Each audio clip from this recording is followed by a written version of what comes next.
Hello dear friends, welcome to easy learning way में आप सभी का स्वागत है। इस क्लास में यूपी ट्रिपल एससी पेट के प्रीवियस ईयर क्वेश्चन करेंगे और इस क्लास में हम लोग साइंस के क्वेश्चन करेंगे जो कि आपके एग्जाम में पूछे गए हैं। नेक्स्ट क्वेश्चन है हमारा, निम्नलिखित में से किस उपकरण का उपयोग भूमिगत जल दबाव को मापने और जल गुणवत्ता परीक्षण करने के लिए पानी का नमूना लेने के लिए किया जाता है। आपको ये बताना है कि पानी का जो नमूना है उसका परीक्षण करने के लिए जल दबाव को किस यंत्र द्वारा मापा जाता है। पहला ऑप्शन है मैनोमीटर, दूसरा है पीजोमीटर, तीसरा है बैरोमीटर, चौथा है गेज एडेप्टर के द्वारा।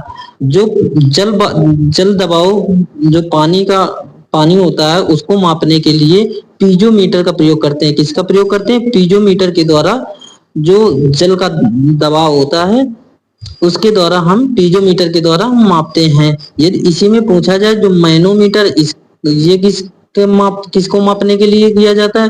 जो मैनोमीटर है द्रव गैस के दबाव के लिए मापा जाता है। किसके लिए मापा जाता है? द्रव हो या फिर गैस का दबाव मापना हो तो वो मैनोमीटर के द्वारा मापा जाता है। और बैरोमीटर मोस्ट इंपॉर्टेंट क्वेश्चन है कि बैरोमीटर से क्या मापा जाता है? तो वायुमंडलीय दाब बैरोमीटर के द्वारा ना मापा जाता है। किसके द्वारा? वायुमंडलीय जो दाब होता है वो बैरोमीटर के द्वारा मापा जाता है। और गेज एडेप्टर क्या होता है? गेज दबाव को गेज एडेप्टर के द्वारा मापा जाता है। और इसमें पूछा गया कि जल दबाव को मापने का यंत्र कौन सा है? तो पीजोमीटर हो जाएगा। क्या हो जाएगा? पीजोमीटर। ऑप्शन नंबर दूसरा इस क्वेश्चन का राइट आंसर हो जाएगा। नेक्स्ट क्वेश्चन पढ़ते हैं। नेक्स्ट क्वेश्चन क्या है? लैक्टोमीटर निम्नलिखित में से किस सिद्धांत या नियम पर कार्य करता है? आपको ये बताना है कि लैक्टोमीटर जो है किस सिद्धांत पर कार्य करता है। पहला है पास्कल का सिद्धांत, दूसरा है न्यूटन की श्यानता का नियम, तीसरा है बर्नौली का सिद्धांत, चौथा है आर्किमिडीज का सिद्धांत। जो लैक्टोमीटर है इसको दूध मापी यंत्र भी कहा जाता है। क्या कहा जाता है? जो लैक्टोमीटर है इसको दूध मापी यंत्र भी कहा जाता है। दूध मापने का यंत्र किससे मापते हैं? तो लैक्टोमीटर के द्वारा मापा जाता है। और लैक्टोमीटर किस सिद्धांत पर कार्य करता है? तो आर्किमिडीज के सिद्धांत पर कार्य करता है। किस सिद्धांत पर कार्य करता है? आर्किमिडीज के सिद्धांत पर कार्य करता है। ऑप्शन नंबर चौथा इस क्वेश्चन का राइट आंसर हो जाएगा। इसी में क्वेश्चन पूछ लिया जाए कि पास्कल का सिद्धांत किस पर आधारित है? तो पास्कल का सिद्धांत हाइड्रोलिक ब्रेक है। हाइड्रोलिक ब्रेक के सिद्धांत पर कार्य करता है पास्कल का नियम। और पास्कल ये पूछ लिया जाए कि पास्कल है, जो पास्कल है पास्कल किसका मात्रक है? तो दाब का मात्रक पास्कल है। दाब का मात्रक पूछा जाए तो दाब का मात्रक पास्कल है।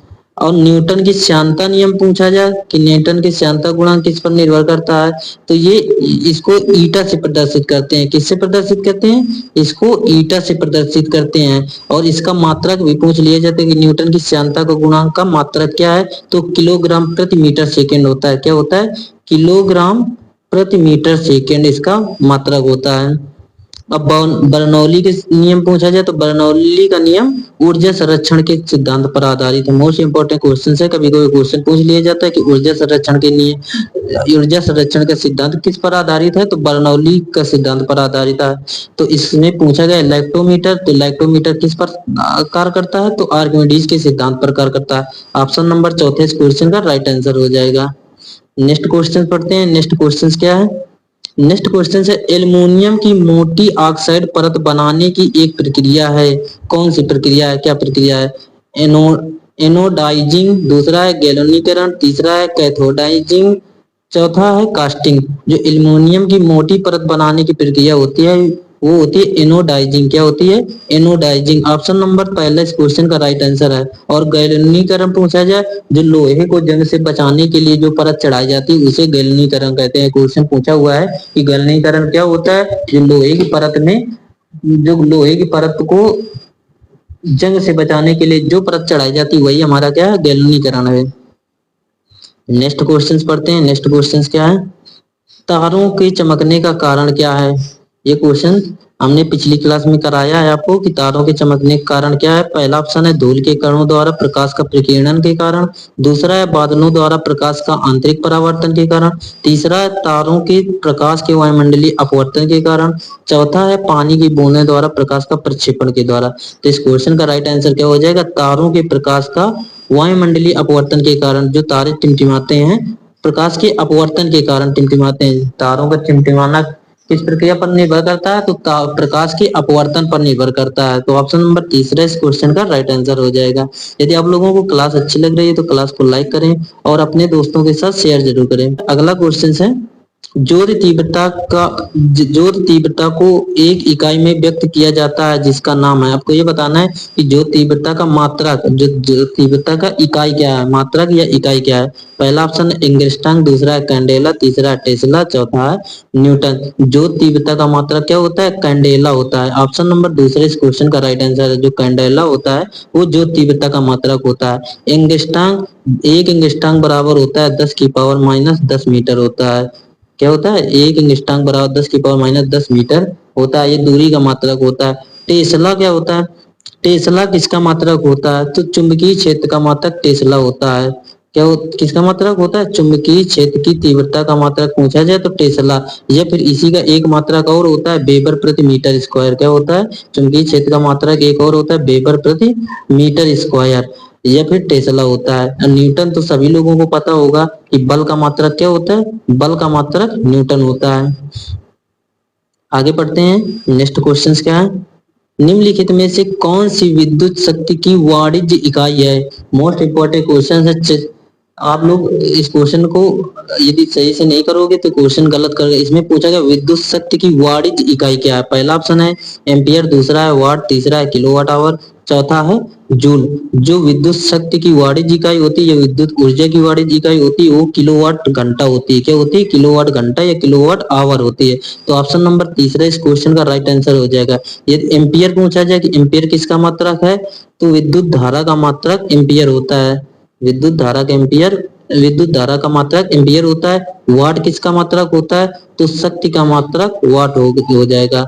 इस क्वेश्चन में काफी बच्चे लगाएंगे कि जो विद्युत शक्ति की वाणिज्य इकाई क्या है, वाट लगा देंगे। नहीं, ये गलत हो जाएगा। विद्युत शक्ति की वाणिज्य इकाई, विद्युत ऊर्जा की वाणिज्य इकाई किलोवाट घंटा होती है।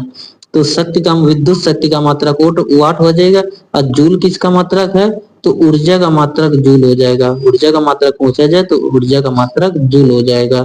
तो इस क्वेश्चन का राइट आंसर क्या हुआ? ऑप्शन नंबर तीसरा इस क्वेश्चन का राइट आंसर हो जाएगा। नेक्स्ट क्वेश्चन है, एक कंपित क्वार्टर क्रिस्टल द क्रिस्टल द्वारा हवा में उत्पन्न अल्ट्रासोनिक तरंग गति का एक उदाहरण है। इसमें आपको ये बताना है जो अल्ट्रासोनिक तरंगे उत्पन्न होती है, इसमें किस प्रकार की तरंग उत्पन्न होगी। पहला ऑप्शन है अनुप्रस्थ तथा अनुदैर्घ्य का संयोजन, दूसरा है अनुदैर्घ्य तरंग, तीसरा है अनुप्रस्थ तरंगे, चौथा है इनमें से कोई नहीं। जो अल्ट्रासोनिक तरंगे होती हैं वो अनुदैर्घ्य तरंग होती हैं। कौन सी तरंगे होती हैं? अनुदैर्घ्य तरंगे होती हैं। और यही क्वेश्चन पूछ लिया जाए जो प्रकाश पानी में जो हलचल होती है उनमें कौन सी तरंगे होती है। पानी में हलचल जो होती है वो अनुप्रस्थ तरंगे होती है। प्रकाश में जो होती हैं वो अनुप्रस्थ तरंगे होती हैं। तो इस क्वेश्चन का राइट आंसर क्या हो जाएगा? ऑप्शन नंबर दूसरा इस क्वेश्चन का राइट आंसर हो जाएगा। आगे बढ़ते हैं, नेक्स्ट क्वेश्चन क्या है। नेक्स्ट क्वेश्चन है, किसी पिंड की कार्य करने की क्षमता को कहा जाता है। आपको ये बताना है कि कार्य करने की क्षमता को क्या कहते हैं। सामर्थ्य कहते हैं, या शक्ति कहते हैं, या फिर संवेग कहते हैं, या फिर ऊर्जा कहते हैं। कार्य करने की क्षमता को क्या कहते हैं? ऊर्जा कहते हैं। ऑप्शन नंबर चौथा इस क्वेश्चन का राइट आंसर हो जाएगा। किसी कार्य को, किसी वस्तु पर कार्य करने की जो क्षमता होती है वो क्या कहलाती है? ऊर्जा कहलाती है। आगे बढ़ते हैं, अगला क्वेश्चन क्या है। अगला क्वेश्चन है, निम्नलिखित में से कौन सा इंसुलेटर विंशवाहक का उदाहरण है। मोस्ट इंपोर्टेंट क्वेश्चन है। आपको ये बताना है कि इंसुलेटर विंशवाहक का उदाहरण कौन सा है। पहला है क्रोमियम, दूसरा है पारा, तीसरा है लोहा, चौथा है हीरा। इस क्वेश्चन का राइट आंसर हो जाएगा ऑप्शन नंबर चौथा, जो हीरा है वो इंसुलेटर विंशवाहक का उदाहरण है। ऑप्शन नंबर चौथा इस क्वेश्चन का राइट आंसर हो जाएगा। आगे बढ़ते हैं, अगला क्वेश्चन क्या है। मोस्ट इंपोर्टेंट क्वेश्चन है, कई बार क्वेश्चनों में रिपीट हुआ क्वेश्चन है। प्रकाश वर्ष का एक माप है। आपको ये बताना है प्रकाश वर्ष का मात्रक क्या है। पहला ऑप्शन है हवाई जहाजों की गति, दूसरा है प्रकाश की गति, तीसरा है तार की दूरी, चौथा इनमें से कोई नहीं। जो प्रकाश वर्ष किसका मात्रक होता है? दूरी का मात्रक होता है। जो बहुत दूर की लंबाई यदि नापना है तो हमें प्रकाश वर्ष का मात्रक यूज करेंगे। जैसे प्रकाश की दूरी, तो दूरी का मात्रक क्या होता है? प्रकाश वर्ष होता है। ऑप्शन नंबर तीसरा इस क्वेश्चन का राइट आंसर हो जाएगा। आगे बढ़ते हैं, नेक्स्ट क्वेश्चन क्या है। बहुत इजी क्वेश्चन है। एक हॉर्स पावर लगभग कितने वाट के बराबर होता है? इस क्वेश्चन का जवाब आप सभी लोग कमेंट बॉक्स में कमेंट करेंगे। क्लास खत्म होने के बाद आप सभी लोग क्या करेंगे, इसका कमेंट बॉक्स में इस क्वेश्चन का आंसर आप लोग कमेंट करेंगे कि एक हॉर्स पावर में कितने वाट के बराबर होता है। अगला क्वेश्चन पढ़ते हैं। अगला क्वेश्चन क्या है, निम्न में से कौन सा इंद्रधनुष के 7 रंगों में से एक रंग नहीं है? आपको ये बताना है कि इंद्रधनुष के जो 7 रंग होते हैं उनमें से 4 ऑप्शनों में से एक रंग नहीं है, वो बताना है कि कौन सा रंग नहीं है। तो हम बता दें जो इंद्रधनुष में 7 रंग कौन कौन से होते हैं, विव ग्योर से आप लोग याद कर लीजिए, विव ग्योर, इसको याद कर लेंगे। इसी से एक क्वेश्चन ये बन जाता है कि इसमें सबसे ज्यादा तरंग दैर्ध्य किसमें होती है और सबसे कम तरंग दैर्ध्य किसमें होती है? तो सबसे ज्यादा तरंग दैर्ध्य लाल रंग की होती है और सबसे कम तरंग दैर्ध्य बैगनी में होती है। तो आपको ये बताना है कि कौन कौन से रंग नहीं है। वायलेट ये हो जाएगा बैगनी, दूसरा हो जाएगा आसमानी, तीसरा ब्लू नीला हो जाएगा, चौथा है ग्रीन हरा हो जाएगा, और अगला है येलो, येलो पीला हो जाएगा, और नारंगी हो जाएगा, और लाल हो जाएगा। इसमें ये देखना है कि कौन सा नहीं मिला। सफेद नहीं मिला तो सफेद इसमें रंग नहीं पाया जाता, तो चौथा ऑप्शन इस क्वेश्चन का राइट आंसर हो जाएगा। बैगनी पाया जाता है, नारंगी पाया जाता है, नीला पाया जाता है।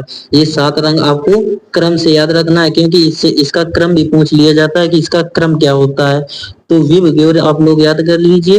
विव ग्योर से इससे वायलेट हो जाएगा, इंडिकेट हो जाएगा, ब्लू हो जाएगा, ग्रीन हो जाएगा, येलो हो जाएगा, ऑरेंज हो जाएगा, और रेड हो जाएगा।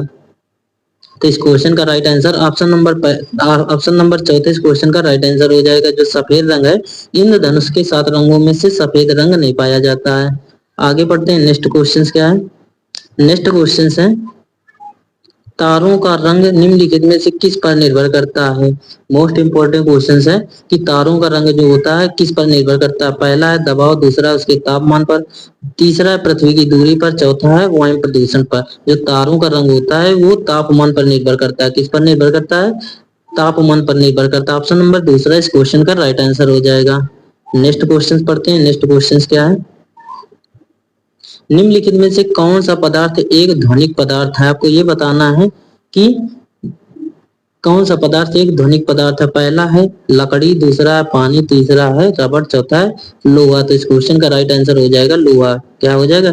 जिसमें ध्वनि होती है वो लोहा होती है। सबसे ज्यादा क्या ध्वनि लोहा में पाई जाती है। तो इस क्वेश्चन का राइट आंसर लोहा हो जाएगा। ऑप्शन नंबर चौथा इस क्वेश्चन का राइट आंसर हो जाएगा। अगला क्वेश्चन क्या है, बिजली का प्रवाह सर्किट में कब होता है? आपको ये बताना है कि बिजली का प्रवाह सर्किट पर कब उत्पन्न होता है। तो कंपलसरी है कि जब बिजली का प्रवाह तभी होगा जब आप लोग स्विच ऑन करेंगे। जब स्विच ऑन होगा तभी क्या हो जाएगा, बिजली प्रवाह हो जाएगी। तो इस क्वेश्चन का राइट आंसर क्या हो जाएगा, स्विच ऑन होने पर या स्विच चालू होने पर बिजली का प्रवाह होता है। तभी तो जब बिजली होगी, जब आप लोग बटन नहीं ऑन करोगे तो क्या होगा, बिजली पंखा चलेगा ही नहीं, कोई भी चीज लाइट नहीं जलेगी। तो जब तक स्विच ऑन नहीं करोगे जब तक बिजली का प्रवाह नहीं होगा। तो स्विच चालू करने पर बिजली का प्रवाह सर्किट पर होता है। तो इस क्वेश्चन का राइट आंसर क्या हो जाएगा, स्विच चालू होने पर। ऑप्शन नंबर पहला इस क्वेश्चन का राइट आंसर हो जाएगा। क्या हो जाएगा, स्विच चालू होने पर। नेक्स्ट क्वेश्चन पढ़ते हैं। नेक्स्ट क्वेश्चन क्या है, बहुत इजी क्वेश्चन है। प्रतिरोध का एसआई मात्रक बताना है। ये तो क्वेश्चन सभी लोग कर पाएंगे कि प्रतिरोध का एसआई मात्रक क्या होता है। फैराडे है कि ओम है कि वोल्ट है या फिर एम्पियर है। तो विद्युत प्रतिरोध का मात्रक ओम होता है। क्या होता है, ओम होता है। यदि वोल्ट पूछा जाए तो विभवांतर का मात्रक वोल्ट होता है। विभवांतर का मात्रक पूछा जाए तो विभवांतर का मात्रक बताओ तो विभवांतर का मात्रक वोल्ट हो जाएगा। और फैराडे किसका मात्रक है, तो विद्युत धारिता का मात्रक फैराडे। पूछा हुआ क्वेश्चन है कि विद्युत धारिता का मात्रक क्या होता है, विद्युत धारिता का मात्रक क्या होता है, फैराडे होता है। और एम्पियर सभी लोगों को पता है, विद्युत धारा का मात्रक क्या होता है, एम्पियर होता है। तो आप लोग सभी क्वेश्चनों को अच्छे से लर्न करिए, अच्छे से प्रैक्टिस करिए, जिससे कि आपके एग्जाम में अच्छे मार्क्स आ सके। तो विद्युत धारिता का मात्रक क्या हो जाएगा, फैराडे हो जाएगा। इसमें पूछा गया कि प्रतिरोध का मात्रक बताना है, तो प्रतिरोध का मात्रक ओम हो जाएगा। ऑप्शन नंबर दूसरा इस क्वेश्चन का राइट आंसर हो जाएगा। नेक्स्ट क्वेश्चन पढ़ते हैं। नेक्स्ट क्वेश्चन क्या है, नेक्स्ट क्वेश्चन से ठोस चालक में धारावाहक होते हैं। आपको ये बताना है कि ठोस चालक में धारावाहक होते हैं किसमें होते हैं। पहला है प्रोटॉन, दूसरा है न्यूट्रॉन, तीसरा है मुक्त इलेक्ट्रॉन, चौथा है इनमें से कोई नहीं। तो धारावाहक कंपलसरी किसमें होते हैं? मुक्त इलेक्ट्रॉन पर होते हैं। किसमें होते हैं? मुक्त इलेक्ट्रॉन पर। ऑप्शन नंबर तीसरा इस क्वेश्चन का राइट आंसर हो जाएगा। नेक्स्ट क्वेश्चन पढ़ते हैं। नेक्स्ट क्वेश्चन क्या है? नेक्स्ट क्वेश्चन है प्रकाश वर्ष किसके मापन की इकाई है? देखो कई बार क्वेश्चन ये मिल चुका है, घुमा घुमा कर क्वेश्चन पूछे जाते हैं कि प्रकाश वर्ष किसके मापन की इकाई है। डायरेक्ट नहीं पूछा गया कि प्रकाश वर्ष की का मात्रक क्या है, तो प्रकाश वर्ष का मात्रक दूरी होता है। अब इसमें देखो दूरी इसमें भी है, इसमें भी है, लेकिन इसमें पूछा गया प्रकाश वर्ष का मापन किस इकाई द्वारा किया जाता है, तो प्रकाश वर्ष का मापन एक वर्ष में निर्वात में प्रकाश द्वारा चली गई दूरी के लिए किया जाता है। किसके लिए किया जाता है? किसके मापन के लिए किया जाता है? एक वर्ष में निर्वात में प्रकाश द्वारा चली गई दूरी में किया जाता है। इस क्वेश्चन का राइट आंसर जो हो जाएगा ऑप्शन नंबर तीसरा हो जाएगा। नेक्स्ट क्वेश्चन पढ़ते हैं। नेक्स्ट क्वेश्चन क्या है? नेक्स्ट क्वेश्चन है समान प्रावस्था में कंपायमान माध्यम के किन्हीं दो सबसे निकटतम कणों के बीच की दूरी होती है। देखो परिभाषा पूछ ली गई कि आपको वो बताओ जो समान प्रावस्था में कंपायमान माध्यम में किन्हीं दो सबसे निकटतम कणों के बीच की दूरी क्या कहलाती? तरंगदैर्घ्य कहलाती, या वृत्त कहलाती, या फिर वेग कहलाती, या फिर आयाम कहलाती। तो इस क्वेश्चन का राइट आंसर क्या हो जाएगा? ऑप्शन नंबर पहला इस क्वेश्चन का राइट आंसर हो जाएगा। जो तरंगदैर्घ्य है समान प्रावस्था में कंपायमान माध्यम के किन्हीं दो सबसे निकटतम कणों के बीच की दूरी क्या कहलाती? तरंगदैर्घ्य कहलाती है। नेक्स्ट क्वेश्चन पढ़ते हैं। नेक्स्ट क्वेश्चन क्या है? किसकी तरंगदैर्घ्य सबसे अधिक होती है? देखो क्वेश्चन पूछा हुआ, अभी हमने पीछे बताया था कि सबसे अधिक किस रंग की तरंगदैर्घ्य अधिक होती है, तो आपको याद रखना है विबग्योर को। क्या याद रखना है? विबग्योर को। यदि विबग्योर आपको पता है तो आप लोग बता देंगे। सबसे ज्यादा तरंगदैर्घ्य रेड की होती है, फिर ऑरेंज की होती है, नारंगी की होती है, फिर होती है पीला की, फिर ग्रीन हरा हो जाएगा, फिर नीला हो जाएगा, फिर आसमानी हो जाएगा, फिर बैगनी हो जाएगा। सबसे कम बैगनी में तरंगदैर्घ्य होती है और सबसे ज्यादा रेड कलर में होती है। तो इसमें रेड तो है ही नहीं है। हमने बताया था कि ये यदि ये दोनों याद कर लेंगे कि सबसे ज्यादा किसमें होती है और सबसे कम किसमें होती है, तो अभी इसमें ये ऑप्शन ही नहीं है, ना बैगनी है ना लाल है। तो इसमें आप लोग देखिए कि सबसे ज्यादा किसमें हो जाएगा। पहले रेड है, रेड नहीं है तो रेड के दूसरे नंबर में देखिए नारंगी ऑरेंज हो जाएगा। नारंगी मिल रहा है तो यही हो जाएगा, दूसरे नंबर में नारंगी है। तो यदि लाल नहीं है तो नारंगी हो जाएगा। तो इस क्वेश्चन का राइट आंसर क्या हो जाएगा? ऑप्शन नंबर चौथा इस क्वेश्चन का राइट आंसर हो जाएगा। आपको कंसेप्ट पूरा क्लियर करना है, जिससे कि चाहे जितनी गहराई से क्वेश्चन पूछा जाए आपका क्वेश्चन गलत नहीं होना चाहिए। अगला पढ़ते हैं। अगला क्वेश्चन क्या है? रेडियो तरंग का वेग कितना होता है? मोस्ट इंपॉर्टेंट क्वेश्चन है कि रेडियो तरंग का वेग कितना है। पहला ऑप्शन है 3 गुणे 10 की घात 8 मीटर प्रति सेकंड, दूसरा 1 गुणे 10 की घात 6 मीटर प्रति सेकंड, तीसरा है 3 गुणे 10 की पावर 6 मीटर प्रति सेकंड, चौथा है 1 गुणे 10 की घात 8 मीटर प्रति सेकंड। तो इस क्वेश्चन का राइट आंसर क्या हो जाएगा? 3 गुणे 10 की पावर 8 मीटर प्रति सेकंड। रेडियो तरंग का वेग कितना होता है? 3 गुणे 10 की घात 8 मीटर प्रति सेकंड। यदि पूछ लिया जाए कि निर्वात में प्रकाश की चाल कितनी होती है, तो सेम यही निर्वात में प्रकाश की चाल 3 गुणे 10 की घात 8 मीटर प्रति सेकंड। निर्वात में प्रकाश की चाल भी यही होती है। अगला क्वेश्चन क्या है? अगला क्वेश्चन है एफएम प्रसारण बैंड के बीच क्या होता है? एचएफ रेंज होता है, या फिर वीएचएफ रेंज होता है, या फिर वीएचएफ रेंज होता है, या फिर उपयुक्त सभी होता है। जो एफएम प्रसारण बैंड होता है उसमें वीएचएफ रेंज होता है। क्या होता है? वीएचएफ रेंज होता है। ऑप्शन नंबर दूसरा इस क्वेश्चन का राइट आंसर हो जाएगा। नेक्स्ट क्वेश्चन पढ़ते हैं। नेक्स्ट क्वेश्चन क्या है?